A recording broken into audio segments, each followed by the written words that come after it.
Welcome back to the John Fourcade Show, sponsored each week by Veterans Ford. Another one of our John Fourcade specials this week, a 2015 F-150 XL Crew Cab, Super Crew Cab, $29,850. A 2015 F-150 XL Super Crew Cab. Hey, not a better place to buy, but right here at Veterans Ford, $29,850.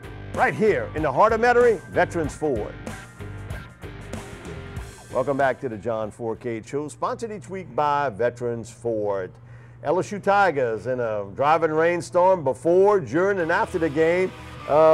They took care of Western Kentucky, but John, I'll be honest with you, this is a pretty doggone good Western Kentucky team. We said it last week. They can put points up on the board.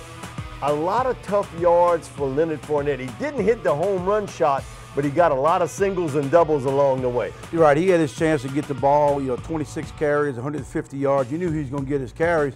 They were hoping not to get him 26 carries, but this is what I like right here. LSU came out and they threw the ball some. And Tyron Johnson. Yep, and the young man right here, Brandon Harris, got to give my hat off to him in a sloppy, wet game. He threw the ball very well. And this is a good play right here. And another youngster from right down the road, Dante Jackson, makes the big play. It was called back. Nobody saw the penalty because it was basically on the eye of the Tiger, but Dante makes the big play on that. But again, John, Brandon Harris, and we've seen it 3 straight weeks now. He's thrown now for over 700 yards total. 0 pass interceptions, huge, 7 touchdowns.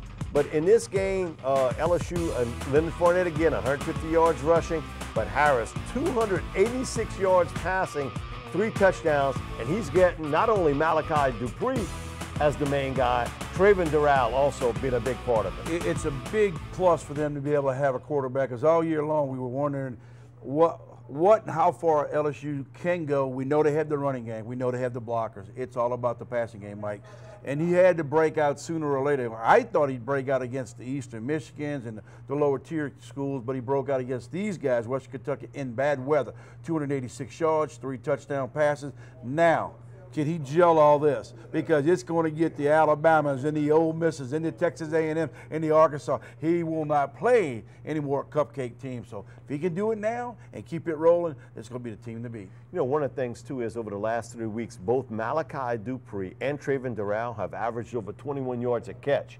Now, listen, John, that's impressive when you have one guy doing it. They've had 2 guys do it the last 3 weeks, and a lot of that is the connection between Harris and Dupree and Doral. Also, too, 8 men in the box, 9 men in the box, and so you got to take advantage of what's being given. I think they're going to see the exact same thing when they play Ole Miss, Alabama, and A&M. People are going to say, man, Fournette's not going to beat us. You beat us throwing the football. Mike, it's like watching a basketball game. Michael Jordan, LeBron James. We'll let you have your 35, 40 points a game. We got to stop everybody else. And then when you go college football, we're going to let Leonard Fournette have his 28, 30 carries, his 150 yards, maybe a couple of scores, because teams feel like if he scores a couple of times, that's great. We shouldn't lose a football game. We should be able to compete in the game. Let the quarterback, Brandon Harris, beat us. And with the defenses that he's going to face in the next 4 games, wow, if he can do what he did against Western Kentucky, this team, like I said, LSU is going to be playing in the top 4. You know, one of the things, too, is the unsung part of LSU's football team, and I continue to say it, their offensive line, I think is the best in college football today, led by the man in the middle, Ethan Posick, Vidal Alexander, my guy from right down the road from where I live, Gerald Hawkins, doing a great job. LSU running predominantly now to the left behind Hawkins, and that was the same thing last year when they had La'el Collins doing that. We're going to talk a lot more about it next week, but LSU's offensive line, best in college football, going up against Alabama, what I think has the best defensive line in college football. I think that's where it's going to be kind of won and lost. You always want to watch the ball, but watch LSU's offensive line, just how good they've been all season long. Well, they're going to step up the competition, too, when they play against the Alabamas and the Ole Misses D-line and A&M's D-line. I look at it this way. If the offensive line from LSU can do what they've been doing all year long, they should get their 180, 170-yard rushing with Fournette back there. Those 4 or 5 guys up front that you made the names, you got to throw Clapp in there, young guy, unsung hero who's played as a freshman. Also, they're going to play 18-year-old freshman, and Toby Weathersby now has really played well. But they're going to play against some better ball clubs and some better players that you're going to start seeing on Sunday. So it's going to determine what LSU can do. They get by these guys. I can't see them losing, not being in the top 4. One of the things is, and we'll have a lot more about it next week, LSU, Alabama, but if, when you and I grew up, we watched USC Notre Dame. That was the game that had so many college football players went into the NFL. Well, the game to watch from 2010 to 2015 has been LSU, Alabama. In that time frame, they have had 83 players drafted from 2010 to 2015. Just think about that, 83 football players.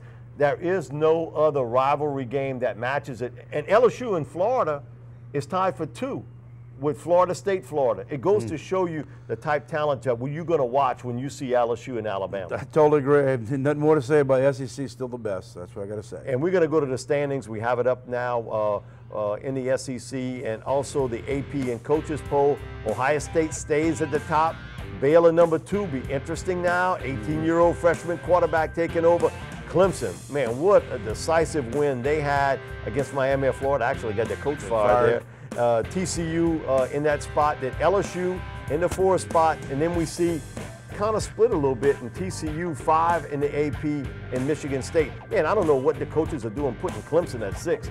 I don't quite get that. I think that their football team, that they're going to be in the top 4. I think the way they have matured, Dabo Swinney has done a terrific job with that football team, and we're starting to see now the cream rise to the top. And, I'm impressed with Clemson, what they've been able to do. In Ohio State, I think, John, they finally decided, let's go with J.T. Barrett. He's the guy that's going to take us to the promised land. As far as Clemson goes, I'll say this, but they're their own worst enemy. They should not lose another football game. If they do, it's because they lost the game. I don't think anybody in that schedule is going to beat them. Florida State's not going to beat it. Clemson will be in the top 4 when it's all said and done. Because Florida State's about the only big hurdle that they have, and that'll keep them out of the Final Four if they do. We'll be back with more of the John Fourcade Show, sponsored each week by Veterans Ford. We'll be right back.